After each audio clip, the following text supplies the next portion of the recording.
During my early days of Islam, when I learned about nafs, in my ignorance and naivety, I thought it was no big deal to keep nafs in control. I was thinking from a position of privilege and comfort. I thought this while always being protected and safeguarded by my family. This was my mindset without facing rejection, betrayals, broken promises, addictions, toxic people, and many a catch-22 situation that life was about to throw my way. It took me a certain amount of time.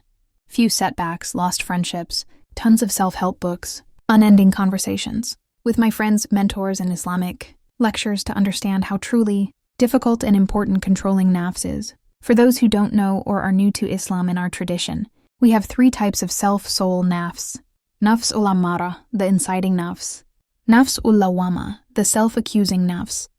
Nafs ul mutma'inna, the content-serene nafs. We are constantly bombarded with messages to do as we please, to follow our passion.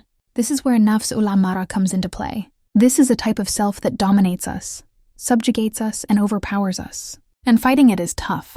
Our appetite tells us to eat that entire pizza when we know it's not good for our health. And we do it.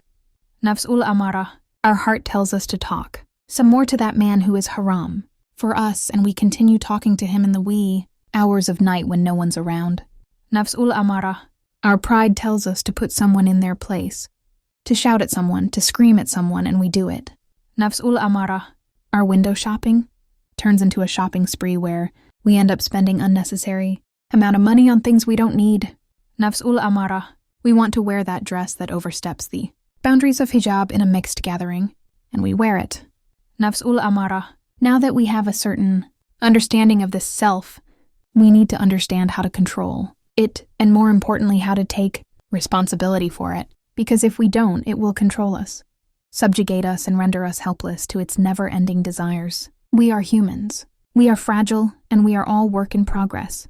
When we act upon nafs ul ammara, and we most definitely will, it is important that we take responsibility for our actions without any excuses. When we fail to take ourselves into account for the actions we commit, we end up eroding and corrupting our character and soul from inside out. Sure, we are not flawless in the choices we make and actions we take. We will err, and that is a fact.